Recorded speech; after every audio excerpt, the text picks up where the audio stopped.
Hi everyone, just want to make a video about muscle soreness. So anyone that trains with bell training knows that me and Scott like to train as frequently as possible. We encourage our clients to train as frequently as they reasonably can around their busy schedules and lifestyles.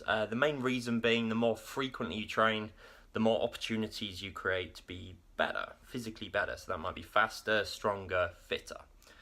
One of the primary things that gets in the way of that outside of kind of lifestyle commitments will be muscle soreness. And this is something that happens to everyone when they start training. It's different from injury. If you're actually injured, ignore what I'm going to say. This is exclusively to muscle soreness, which is that sensation that you get like a day or two after you've trained, where your muscles, the muscles that you hit during the workout, feel tight, stiff, uncomfortable, sore. And after a couple of days, it starts to ease off and you feel like you can train again. Now, this puts a lot of people off training, and it probably shouldn't.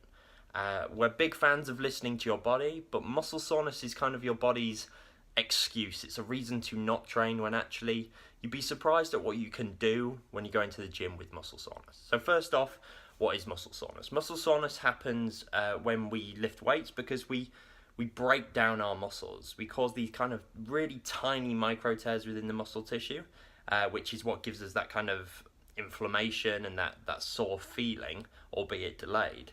But it happens every time we do any form of resistance training. Even with our body weight, we're breaking those muscle fibers down so our body can adapt, repair them, rebuild them so that they're stronger, bigger, or they retain their shape. Even if you're on a fat loss goal, you'll get muscle soreness because we're breaking the muscle down. That's what gives us our shape when it adapts to that process. Now, muscle soreness is a byproduct of that. So whenever we go in the gym, we're breaking our muscles down. However, we don't always get the byproduct of soreness, and soreness isn't necessarily the measure of a great workout. We know people that kind of chase that soreness as an indicator that they've pushed themselves, but you can have a great workout, push yourself, and not necessarily feel totally sore. Where you want your mind is to be on getting the best workout you can possible. That's going to be looking at your logbook, being progressive on your lifts, being fitter, being stronger, and then you're probably not going to feel fresh as a daisy the next time you do it. But because the byproduct isn't always there and we're always stimulating that muscle, it does mean that it is safe to carry on doing it even if we do have that muscle soreness. And that's going to come if we're doing things that our body, we're kind of shocking our body. So if you've had a hiatus from training and you come back, you're probably going to feel that muscle soreness. Our brain's not kind of got used to the sensation, so it's going to be that kind of shock effect. You feel sore the next day. The same can happen if you push yourself that little bit extra. You do something completely shocking to your body system, then you feel sore. I don't think it's reasonable to chase soreness because you're not always going to progress in these big, huge leaps and bounds that your body's not used to that give you that shocked sensation. Instead, progress is going to be a little more gradual and steady. That's why our bodies get used to it, and over time, you don't feel that soreness as much.